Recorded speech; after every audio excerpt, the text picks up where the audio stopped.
Richard Pemberton sees the girl in the lobby chair and stops mid-stride. "Whose kid is this?" Maya Richardson looks up from her library book, 12 years old, braids tied back with a rubber band, Goodwill sweater 2 sizes too big. Pemberton snaps his fingers at a passing security guard. "Get her out!" This is an executive floor. The guard hesitates. "Sir, she's just... I don't care." Pemberton's voice rises. Everyone in the lobby can hear now. "Her mother's probably scrubbing toilets upstairs. Tell her to keep her kid in the service areas where they belong." He brushes past Maya. His shoulder knocks her backpack off the chair.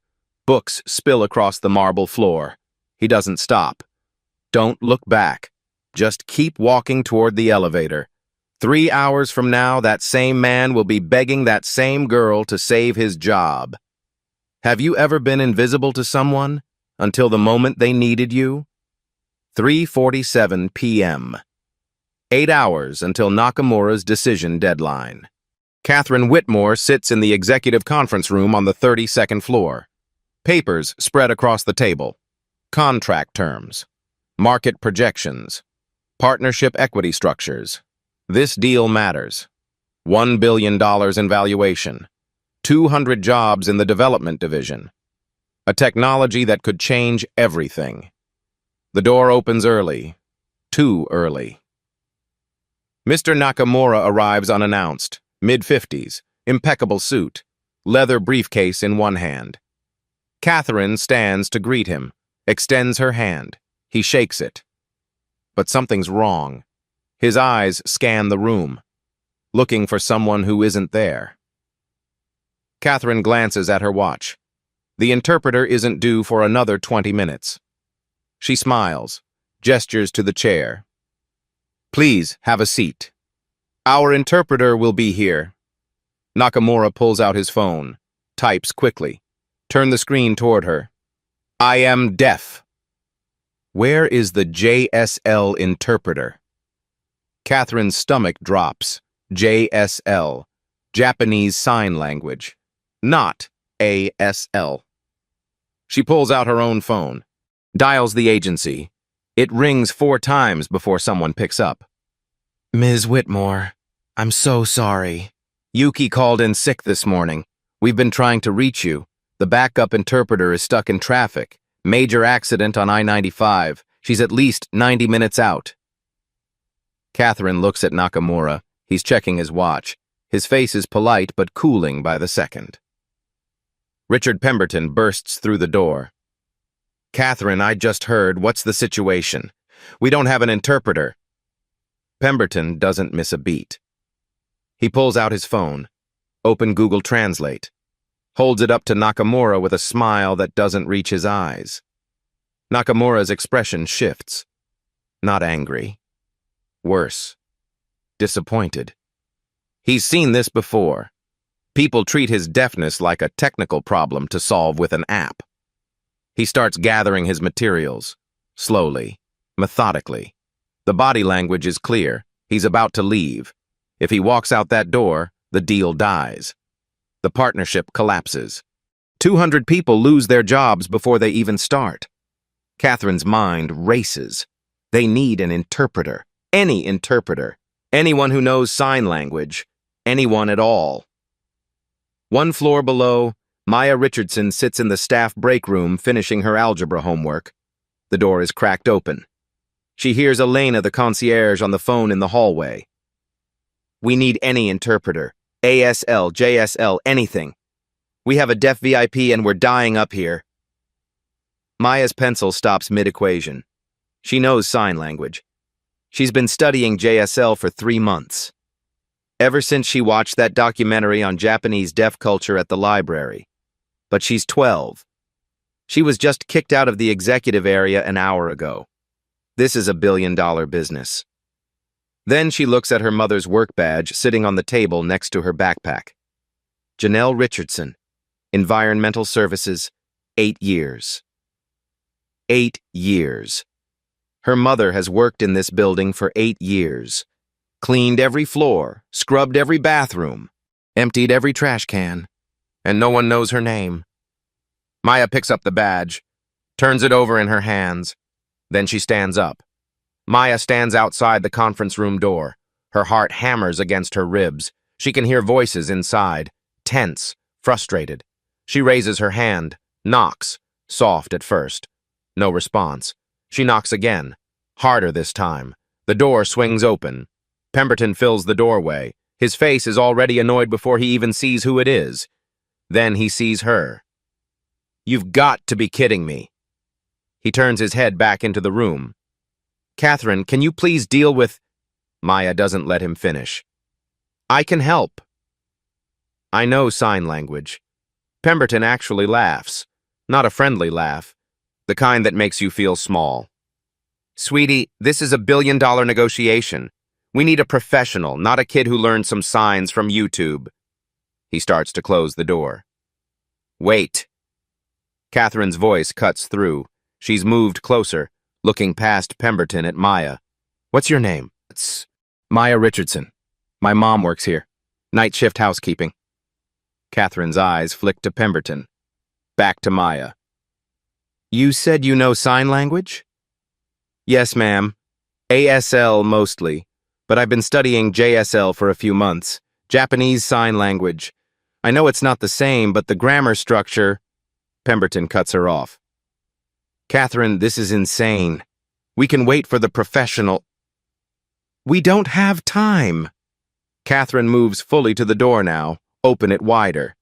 "Mr. Nakamura is about to leave." That's when Maya sees him, sitting at the conference table, briefcase already closed, jacket back on, the posture of someone who's made a decision. He looks up, sees Maya in the doorway. Their eyes meet. Maya's hands move before she thinks about it. Muscle memory from hundreds of hours of practice. She signs, "Excuse me, sir." "I apologize for the delay. Basic JSL. The polite, formal register you use with elders and business contacts." Nakamura's entire body language changes. He sits up straighter. His hands come up from his lap. He signs back, fast, testing her. "You know Japanese Sign Language?" Maya's heart is racing, but her hands stay steady. "A little, sir." "I've been studying. I know ASL better, but I understand JSL structure. May I try to help?" Nakamura leans back in his chair. Study her. Then he signs something longer, more complex, a mix of JSL and ASL. A real test. "I came to America because I believe technology should serve those the world doesn't hear. Do you understand what I'm saying? Not just the words, the meaning behind them." The room holds its breath. Maya doesn't rush. She takes a moment. Think about what he actually said, not just the vocabulary, the emotion underneath. Then she signs back. Her hands moved with careful intention. "You mean that being deaf made you invisible? Like people forgot you had important things to say, and now you built something so no one else has to feel that way?" She drops her hands, speaks aloud for the room. "He's asking if I understand that this technology isn't just about translation. It's about dignity." Nakamura's face transforms. The first genuine smile since he walked into this building. He signs, "Yes. Exactly yes." Catherine steps fully into the doorway beside Maya. Her voice is calm, but there's steel underneath. "Maya, that is your name, right? Would you be willing to help us? We'll compensate for your time properly, of course." Pemberton finally finds his voice again. "Catherine, she's a child." "This is completely unorthodox. We have liability issues, professional standards." "Richard." Catherine doesn't raise her voice. "I don't need to." "She's qualified." "Mr. Nakamura, is this acceptable to you?" Nakamura signs with Maya. His hands were emphatic, almost excited. Maya translates. "He says I'm the first person today who's treated him like a person instead of a problem to solve." The words land in the room like a stone in still water. Pemberton's expensive pen clicks once, twice. 3 times. His nervous tell. Catherine nods to Elena, who's been hovering in the hallway. Get Maya some water. And something to eat. We're going to be here a while. She looks at Maya. Really look at her. The way adults rarely look at kids. Are you ready? Maya thinks about her mother 2 floors down, pushing a cleaning cart, invisible to everyone who passes her in the hallway.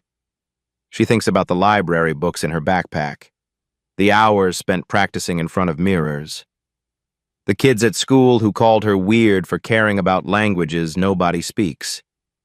She thinks about Pemberton stepping over her books in the lobby like she was nothing. Her voice comes out steady. Yes, ma'am. I'm ready.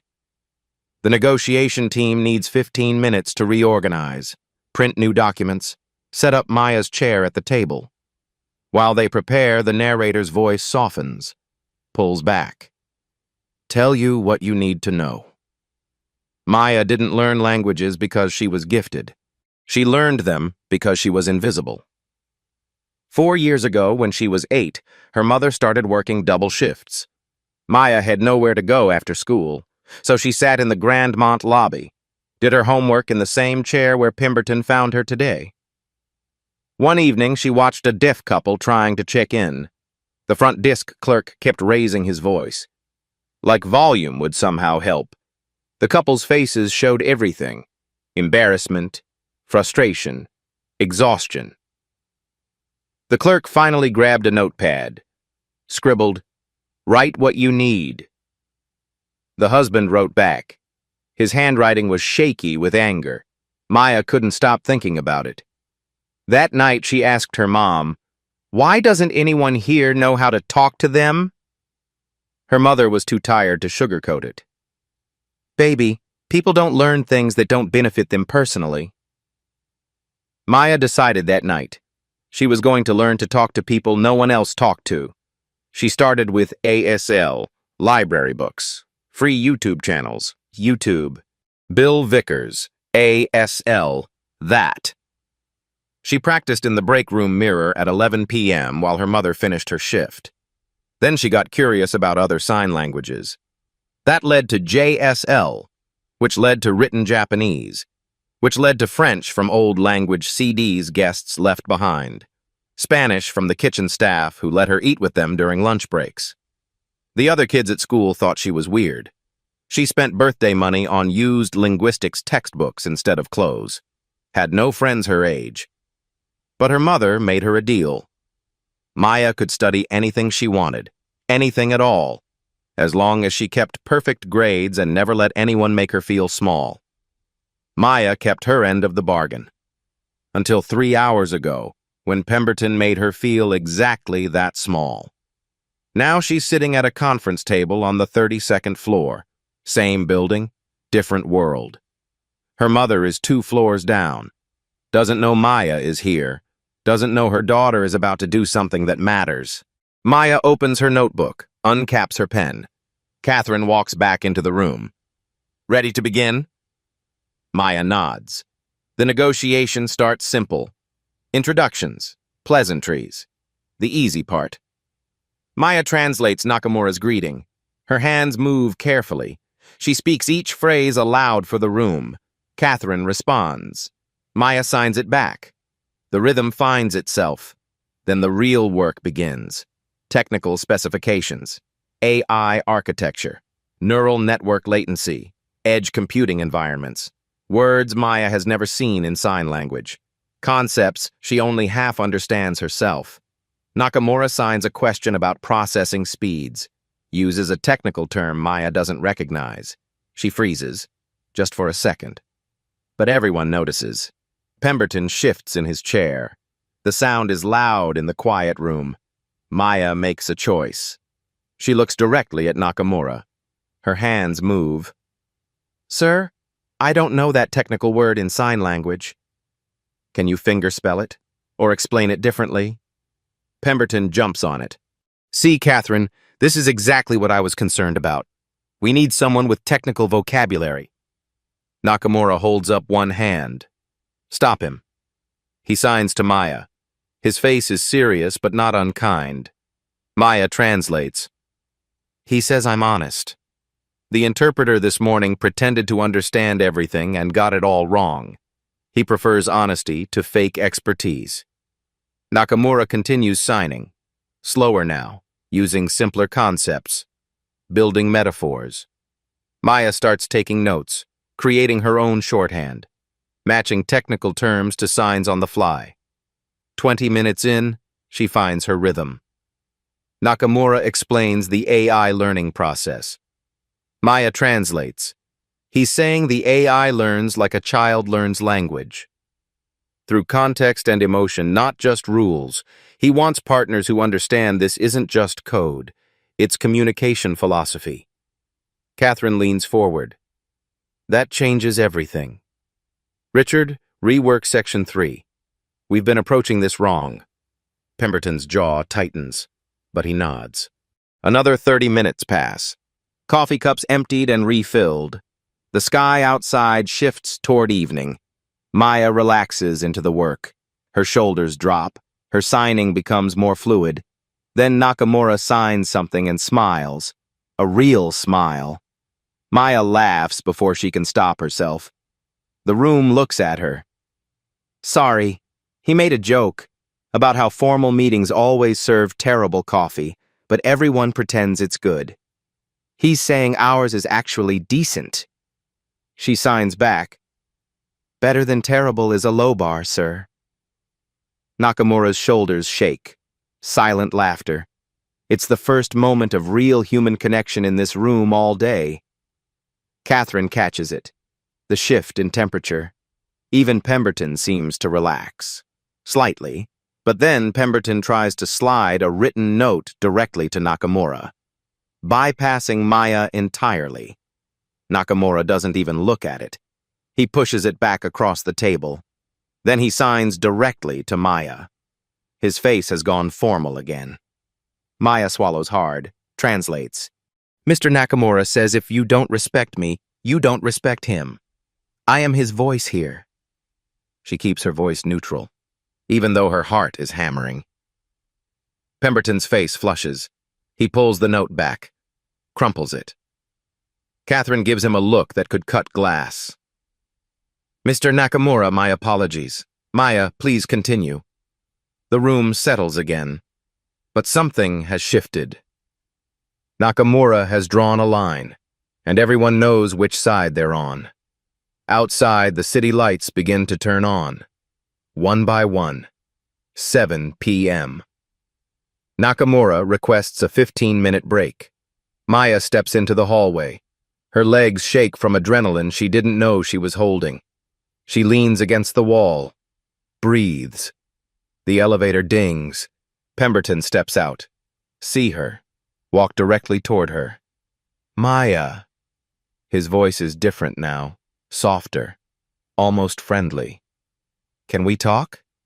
She straightens up. Nods. You've done great work today. Really. You helped us through a tough situation. He puts his hand on the wall beside her. Casual. But it boxes her in. But here's the thing. The hard part is coming. Final terms, legal language, complex equity structures. This is where we need a real professional. Maya's stomach drops. But Mr. Nakamura asked for me specifically. Mr. Nakamura is being polite. Trust me, 25 years in this business. I know when to make a substitution. He smiles. It doesn't reach his eyes. You should be proud of what you accomplished. Seriously, not many kids could do what you did. But this next part, it's above your pay grade. Way above. He straightens up, adjusts his cufflinks. Go find your mom. Tell her you did something amazing today. Because you did. The dismissal is clear. He's already walking away. Maya stands there, frozen.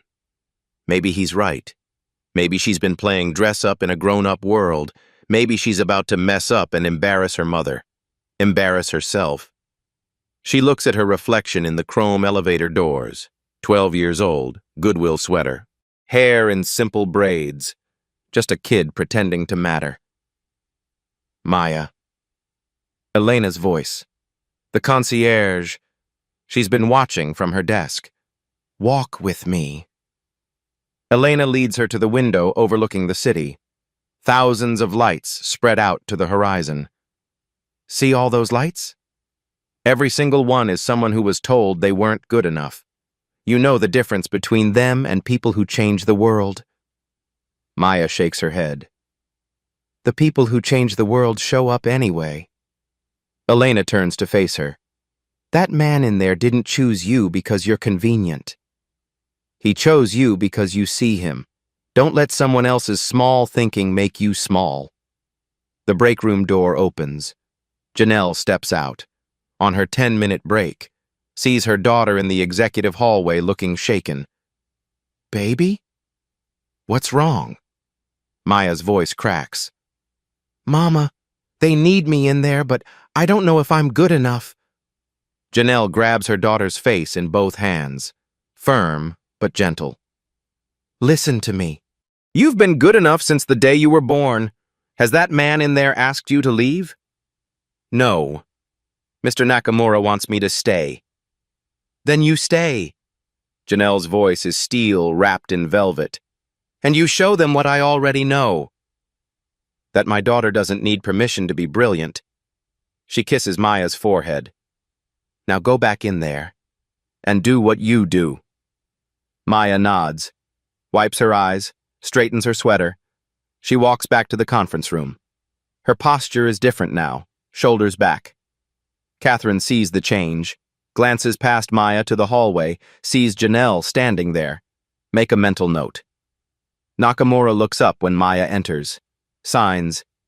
You came back. Good. We are not finished. Maya's hands are steady when she signs back. I'm ready, sir. Let's finish this. Pemberton watches from his seat. His jaw was tight. He pulls out his phone under the table. Types a message someone will read later. But right now, in this room, Maya matters more than his opinion. And everyone knows it. The negotiation resumes. Now it's about money. Real money. Equity split. Partnership percentages. Control clauses. Who gets final say on product decisions? The stakes are naked now. No more polite small talk. Nakamura signs his position. Maya translates. He wants 50-50. Equal partners, equal voice. Pemberton doesn't hesitate. That's not standard. We're bringing infrastructure, market access, and capital investment. 70-30 is fair. It reflects actual value contribution. Maya signs it to Nakamura. Watch his face change. His hands move shorter now, more formal. The warmth from earlier is gone. Maya translates. He says standard for who? For people who think his technology is worth less because he can't hear their condescension. The room goes quiet. Catherine shifts in her seat. Mr. Nakamura, let me clarify our position. But Nakamura is still signing. His hands are sharp, precise. Maya hesitates. Just for a second. Then she makes a choice. Miss Whitmore, may I say something? Not as a translator, as someone who's been in this room all day? Pemberton's head snaps up. That's completely inappropriate. Catherine raises her hand, silences him. Go ahead, Maya. Maya takes a breath. Mr. Nakamura built this AI because people didn't listen to him, because being deaf made him invisible to people who should have known better. She looks directly at Catherine, not at Pemberton. If this partnership starts with us not listening, not treating him as an equal, we're already telling him exactly who we are. The words hang in the air. His technology isn't the only valuable thing here. His vision is. And visions don't have a price. They have partners, or they have buyers. Maya's voice is steady now, clear. Which one do you want to be? Pemberton's face goes red. This is completely out of line. Catherine, she's editorializing. She's, Richard! Catherine's voice could freeze fire. Stop talking! She looks at Maya for a long moment, then at Nakamura. You're absolutely right. Both of you. She closes her folder. Push it aside. Mr. Nakamura, I apologize. 50-50, equal partners. And I'd like your input on who serves as project director.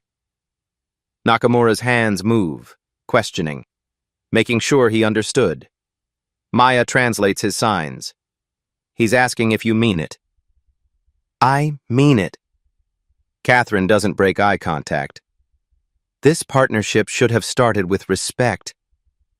I'm grateful Maya reminded me of that. Nakamura signs something else. Longer.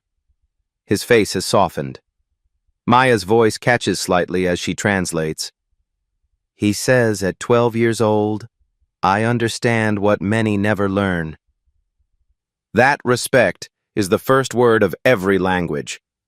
He signs directly to Catherine now. Maya translates. He accepts your terms. Not because of the percentage, because of the young woman who translated not just his words, but his heart. Catherine nods. Then we have a deal. She extends her hand across the table. Nakamura shakes it. Pemberton excuses himself. His chair scrapes loud against the floor. He leaves without looking at anyone. After the door closes, Catherine speaks quietly. Maya, you just saved this deal. You didn't just translate. You negotiated. That's a completely different skill. Nakamura signs with Maya. She translates. He asks if I'll stay for the signing ceremony. He wants me there. Of course she will. Catherine looks at Maya. Really look at her. And Maya? We need to talk about your future here. You and your mother both.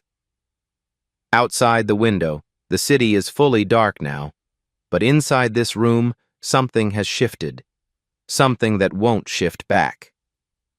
Catherine asks Maya to step into the adjacent office, 20 minutes before the signing ceremony. The door closes, just the two of them. Maya, can I tell you something? Catherine sits on the edge of the desk, not behind it, beside Maya. I started at this company 28 years ago. Front desk, night shift. People looked through me like I was furniture. Maya listens. I saw how Pemberton spoke to you today. In the lobby, in the hallway during the break. Catherine's voice is quiet. I saw it because I remember that feeling. And I saw you decide not to shrink. She pauses. Choose her next words carefully. What you did in that room. Reading not just language, but human needs. That's not just intelligence. That's wisdom. And it's rare. Maya doesn't know what to say. So she says nothing. Catherine opens her laptop, pulls up a document already prepared. I'd like to hire you as a consultant for this project. Real contract, real pay. $150 per hour for any interpretation or consultation work. Maya's eyes go wide. But more than that. Catherine clicks to another document. Full scholarship. Private school if you want it. Or we save it for university. Your choice. $250,000. Guaranteed. Maya's voice comes out small. Ms. Whitmore, my mom... Your mother raised someone extraordinary. I'm going to tell her that myself. Catherine pulls open a desk drawer. Take out a leather business card holder. Open it. Inside are fresh business cards. Cream-colored. Elegant font. Maya Richardson, Language and Accessibility Consultant. Whitmore Hotel Group. She hands one to Maya. I had these made during your break. I had a feeling about you. Maya holds the card like it might dissolve. Her name. On a business card. The first time her name has been on anything professional. Her hands shake slightly. Why me? The question comes out barely above a whisper. You could hire professional consultants. People with degrees, experience. Catherine smiles. Because you didn't learn this from a textbook. You learned it from being invisible and deciding to matter anyway. That's the expertise I need. She slides a contract across the desk. Multiple pages. Official letterhead. Take this home. Have your mother read every word. If you both agree, sign it. You have leverage now, Maya. Use it wisely. Catherine stands, straightens her jacket. And remember something. You didn't get here by being perfect. You got here by being honest about what you knew and what you didn't. Never lose that. Maya tucks the business card into her pocket. Pick up the contract with both hands. Thank you. Her voice is stronger now. For seeing me. No. Catherine opens the door. Thank you for making sure I couldn't look away. They walk back to the conference room together. Nakamura looks up when they enter. Signs to Maya. Everything okay? Maya signs back. Her hands are steady. Confidence. Everything is perfect, sir. And for the first time in her 12 years, she believes it. The conference room has been transformed. Catering arrived while Maya was in the office with Catherine. Small celebration setup. Champagne for the adults. Sparkling cider for Maya. Elena is there. Dr. Keating, too. Doctor. Pemberton's former assistant. He quit this afternoon. Sent his resignation from the hallway. Couldn't work for that man anymore. And someone else. Catherine went to find her personally. The elevator opens. Janelle steps out, still in her work uniform, hair pulled back, hands that smell like a cleaning solution no matter how many times she washes them. She sees Maya standing with executives, wearing a visitor badge that says, Consultant. Baby, what? Maya crosses the room, takes her mother's hands. Mama, I helped. With the deal. Mr. Nakamura, the investor, he's deaf, and I translated for him, and Miss Whitmore says... Catherine steps forward, extends her hand to Janelle. Ms. Richardson, your daughter single-handedly saved $1 billion partnership today. She translated not just language, but human dignity. Catherine's voice is sincere. And she learned that from someone. I'm guessing that was you. Janelle looks at her daughter, then at Catherine, then back at Maya.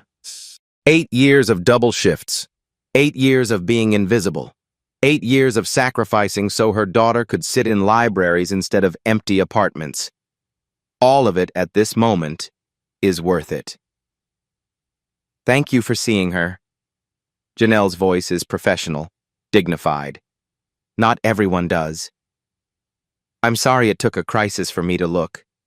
Catherine means it. That's changing. Nakamura approaches with a small wrapped box. Place it in Maya's hands. He signs, Open. Maya unwraps it carefully. Inside is a silver pin. Delicate, beautiful. A Japanese symbol is engraved on it. Nakamura signs. Maya translates aloud, her voice thick. In Japanese, this symbol means bridge between worlds. You are this, for me today. For many people in your life, this is who you are. Maya's hands shake as she signs back, Thank you for letting me matter. Nakamura's response is immediate. You always mattered. Today you just proved it to people who weren't paying attention.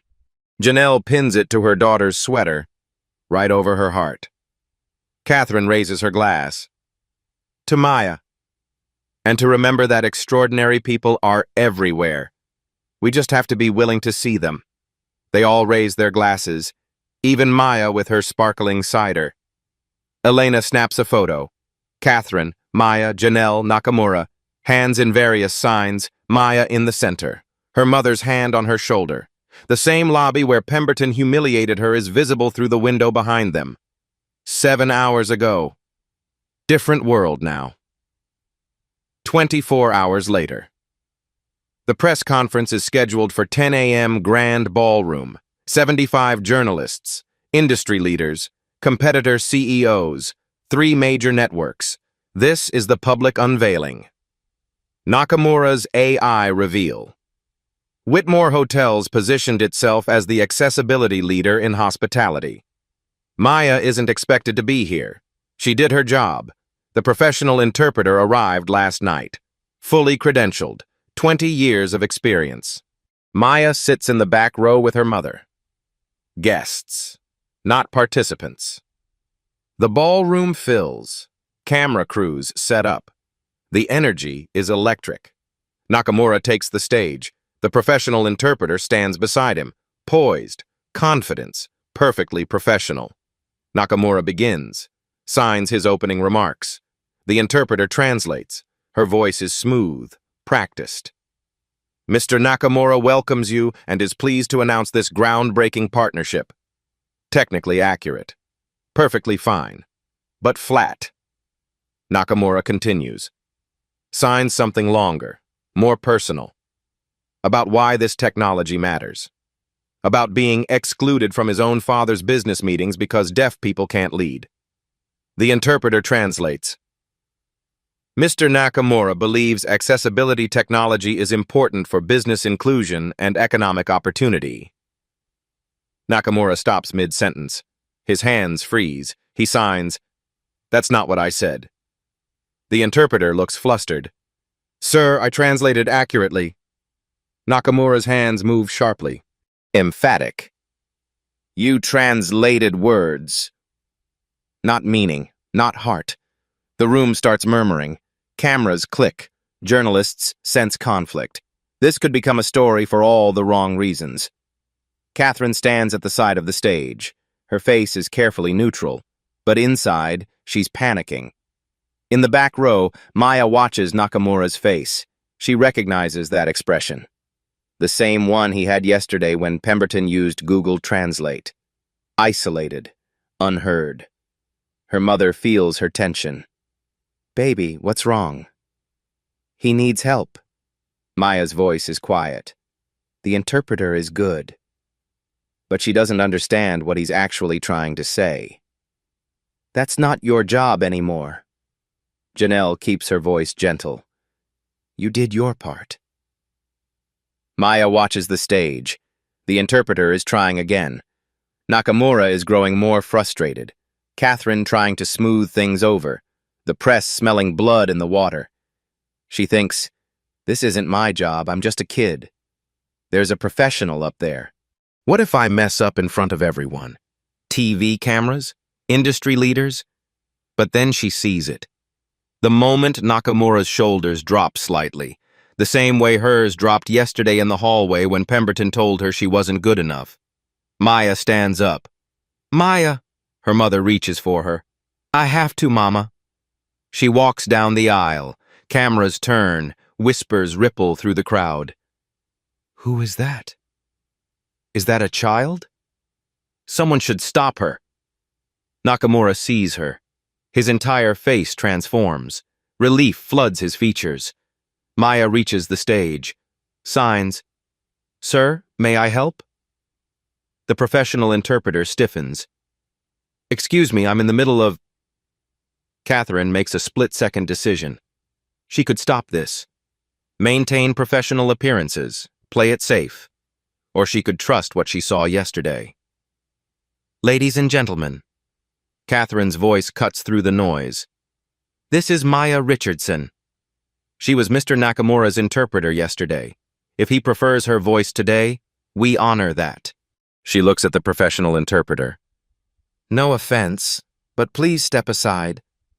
The woman's face flushes, but she moves. Maya takes her place. Nakamura signs. "Ready?" Maya signs back. "Always, sir." He starts again, from the beginning. But deeper now, more vulnerable. He signs about his childhood, teachers who assumed deafness meant intellectual disability. His father's shame, hiding him from business partners, the pain of being treated like a problem instead of a person. Maya doesn't just translate the words, she interprets the emotion. Mr. Nakamura's father told him the business world wouldn't wait for him to catch up. So Mr. Nakamura built technology that makes the world catch up instead. The room is silent now, people leaning forward, actually listening. Nakamura signs about his hope, that this AI helps parents see their deaf children as gifted, not broken, that it creates space for people who've been shut out. Maya's voice carries his passion. He's not building this for deaf people. He's building it to show people what they've been missing. She signs his words but adds context, adds heart, the way she did yesterday. A journalist raises her hand. Mr. Nakamura, critics say AI can't replace human interpreters, that it removes the personal connection deaf people need. What's your response? Nakamura signs a complex answer. About the 90% of moments when no interpreter is available, the job interview, the doctor's appointment, the parent-teacher conference. Maya translates, then adds something that Nakamura signed but the literal words wouldn't capture. He's saying deaf people shouldn't have to choose between being heard and being present in their own lives. This gives them both. She turns to Nakamura. Signs. Did I get that right? He signs back, smiling. You got my heart right. That's more important. Then another hand rises. Maya's stomach drops. Pemberton. He's in the audience. Wasn't supposed to be here. But he showed up anyway. Mr. Nakamura. His voice carries across the room. As someone with 25 years of experience in this industry, I have to ask, don't you think using a 12-year-old as your primary interpreter sends the wrong message about the professionalism of this partnership? The room goes dead silent. Every camera swings between Pemberton and Maya. Nakamura's hands move, deliberate, slow, looking directly at Pemberton. Maya translates. Her voice is steady. Mr. Nakamura says professionalism isn't measured by age or credentials. It's measured by whether you see people as humans first. Nakamura continues signing. Maya continues translating. He says yesterday, a 12-year-old treated him with more professionalism than multiple adults with decades of experience. She saw him as a person, not a problem, not an inconvenience. A person. One more sign. Maya makes sure she gets every word exactly. And if that bothers you, the problem isn't her age. It's your understanding of respect. The room erupts. Applause. Spontaneous. Building.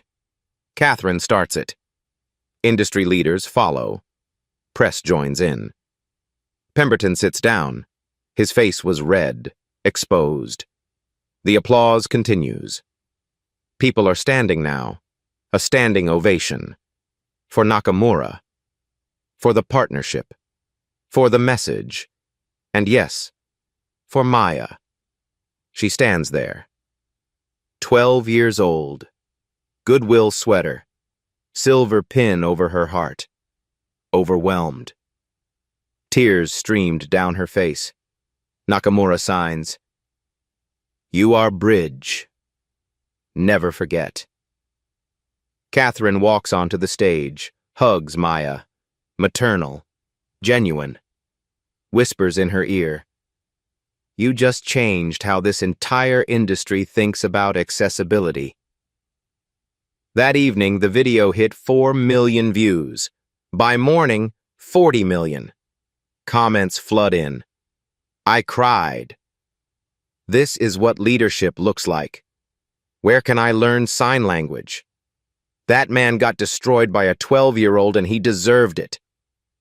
Maya Richardson becomes the face of something bigger than one deal. She becomes proof that extraordinary people are everywhere. We just have to be willing to see them. The video goes viral overnight. Not just in business circles, everywhere. Headline after headline. 12-year-old interpreter becomes face of accessibility revolution. Maid's daughter bridges billion-dollar deal. How one girl taught corporate America to listen. Social media explodes. The hashtag trends, Maya the Bridge. TikTok videos of people learning ASL because of Maya. Educators sharing her story in classrooms. Deaf community members celebrating and critiquing in equal measure. Some celebrate her brilliance. Others fixate on Maid's daughter. The inspiration narrative. The feel-good angle. Maya navigates it all. 12 years old. Suddenly, everywhere. 1 week after the press conference, she sits on a morning talk show. Her mother was beside her. Both are nervous.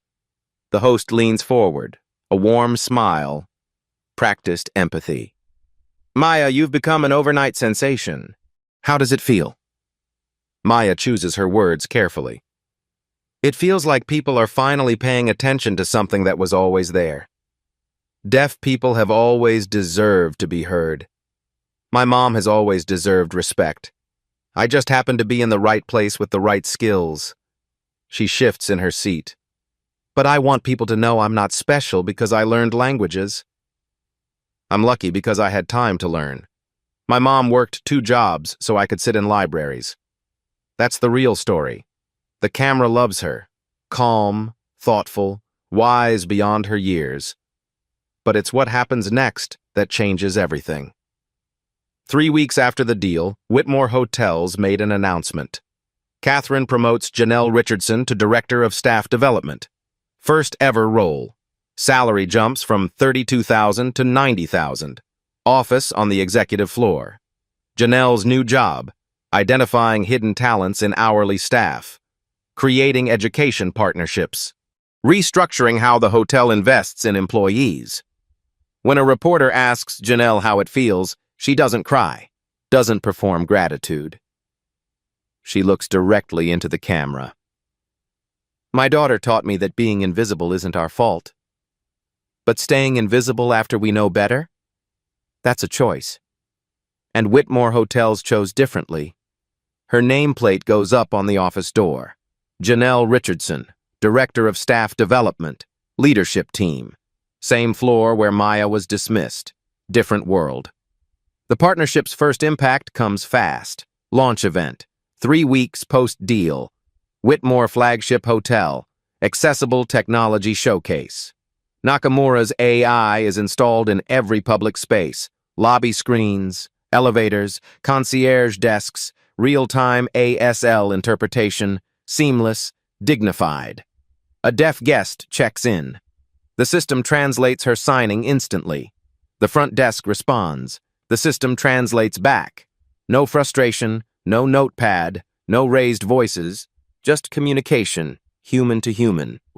Nakamura watches from the side, signs to Maya, who's become his preferred voice for public events. She translates. Technology should never replace humanity. It should reveal the humanity we've been missing. Then Catherine takes the podium. Today, Whitmore Hotels and Nakamura Technologies are launching the Bridge Builders Scholarship, $10 million for students from service industry families pursuing linguistics, technology, or accessibility studies. The room applauds, but Catherine isn't finished. Our first recipient. She pauses, smiles. Maya Richardson, $250,000 for education through PhD if she wants it. Maya's hand covers her mouth. She didn't know. Catherine kept it secret. But Catherine continues. And 10 additional recipients, children of housekeepers, maintenance workers, kitchen staff, all with hidden talents now supported. She reads the names, one by one. Their parents stand, shocked, crying. Maya signs to Nakamura. This is bigger than me. He signs back. Because you made it bigger. You showed one story. Now we're writing thousands. The symbolic ritual comes next. Nakamura designed it. A tradition. Anyone who bridges understanding receives the silver pin. The same symbol he gave Maya. Catherine gives a pin to Janelle. For bridging your sacrifice into your daughter's opportunity. Janelle gives a pin to Elena, the concierge. For bridging my panic into Maya's chance that day. Elena gives a pin to Dr. Keating, Pemberton's former assistant. For bridging your discomfort with injustice into courage to leave a toxic boss. Keating works directly for Catherine now. Better title. Better pay. better soul. Maya places a pin on a young woman in the front row. Recent hire, deaf intern from Gallaudet University. She signs, "For bridging what I learned into what you'll teach others."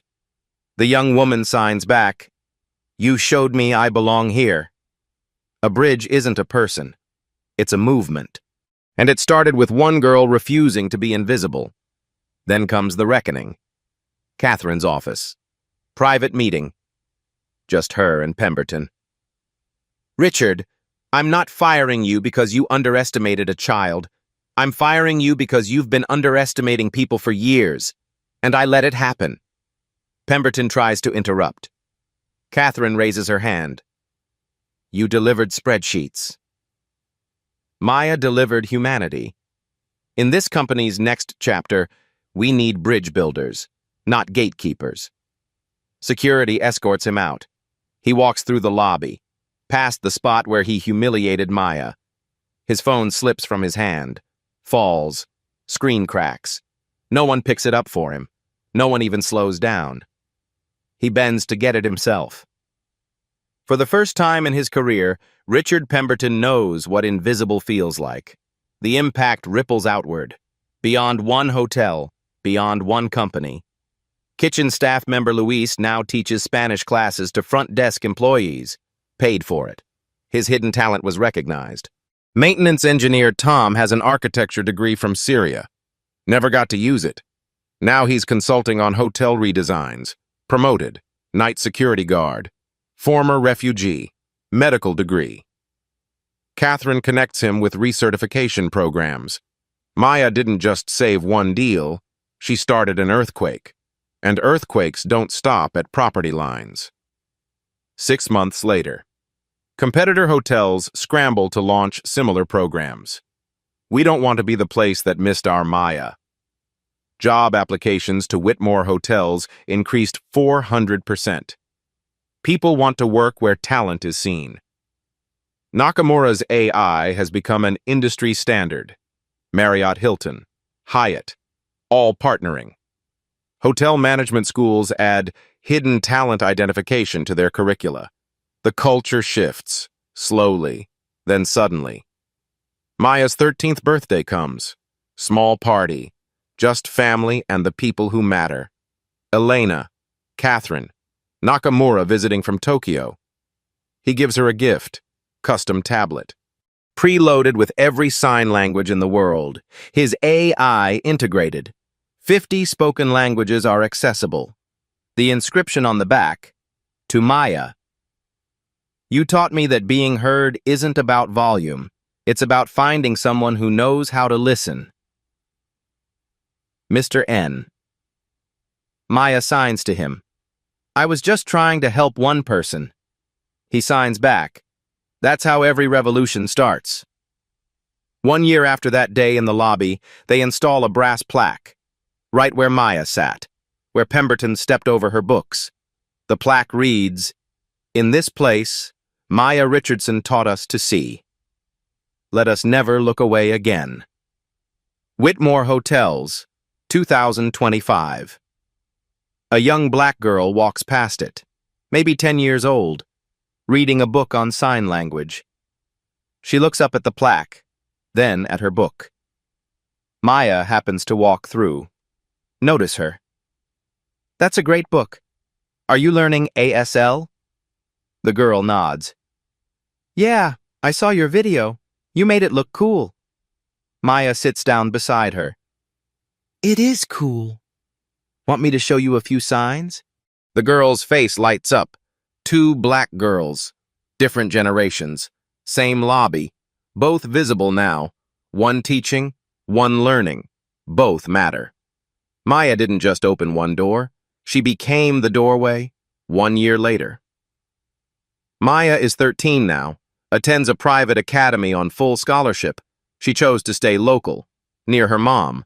She consults for 6 companies on accessibility, earns $180,000 a year, all in trust for college.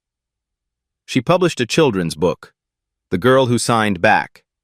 Every dollar of profit goes to ASL education programs. She still rides the bus to school, Still eats lunch with the kitchen staff at Whitmore on Saturdays. Still Maya. When reporters ask what fame feels like, she says, "I don't want to be famous. I want to be useful. There's a difference." Janelle makes $125,000 now. Bought her first house in the neighborhood where she used to clean houses for other people. She runs staff development across all 47 Whitmore properties. Forbes featured her. The executive who knows what clean floors cost. She tells her team, "The person scrubbing the toilet might be the person who saves your company. Treat them like it." Catherine Whitmore was named CEO of the Year by Fortune for accessibility leadership, for culture change, for proving dignity is profitable. Company revenue up 34%. Turns out, people want to spend money at places that see people as human. She personally mentors 5 children of hourly workers now, pays for their education, creates pathways. She says, "Maya didn't teach me to see talent. She taught me the cost of not looking." Nakamura's AI is in 10,000 locations worldwide now. He donated $50 million to deaf education globally. He still visits Whitmore quarterly. Always asks for Maya to interpret his board presentations. She is still the best. Deaf employment in hospitality is up 340% industry-wide because one girl showed it was possible. Pemberton works as an independent consultant. No major clients. Business school case studies mention him as a cautionary tale. When status blindness costs $1 billion, he reportedly asked Whitmore for his job back. They said no. The movement grew beyond one company. Operation Bridge Builder is national now. 87 companies adopted similar programs. 12,000 hourly workers were promoted to professional roles. 400 million in scholarships distributed. 2.3 million people started learning sign language because of that girl from the hotel. One moment. Millions of ripples. That's how change works. So here's what you need to do. Not tomorrow. Today. Notice the invisible people in your life. The woman who cleans your office. Do you know her name? The man at the checkout. Did you make eye contact? The teenager bagging groceries. Did you see the textbook in his bag? They are not the background of your story. You are not the main character of theirs. Maya was invisible until someone needed her. But she shouldn't have had to save $1 billion deal to be seen. Neither should anyone else. Here's your homework. This week, one person you normally walk past, stop, learn their name, ask one real question. What are you studying? What do you wish people knew about you? What's something you're proud of? Post their answer in the comments. Every single one will be read. The best ones will be featured. Because here's the truth. Your Maya might be serving your coffee, or delivering your packages, or cleaning your floors, and you'll never know unless you look. Challenge. Learn 3 signs in ASL this week. Just 3. Hello. Thank you. I see you. Then use them with a deaf person. Watch what happens. Tag someone who needs to hear this story. Like if Maya made you cry. Subscribe if you believe hidden talent deserves to be found. Share this if you've ever been underestimated. Then be the person who estimates differently. We're launching the Bridge Builder Challenge. $100,000 in grants for businesses that identify and promote hidden talent in their hourly staff. Applications open next month. Link in description. Let's make what Maya started a movement none of us can ignore. The screen shows 2 images side by side. Left, Maya at 12, sitting in the lobby chair, dismissed, invisible. Right, Maya at 13, teaching ASL to 40 executives, all leaning in, all listening. Her voice, signing and speaking simultaneously. Being seen isn't a privilege. It's right. And it starts when just one person decides to actually look. The final words appear on screen. She wasn't waiting to be discovered. She was waiting for someone to pay attention. Below it, one question. What hidden talent are you walking past today?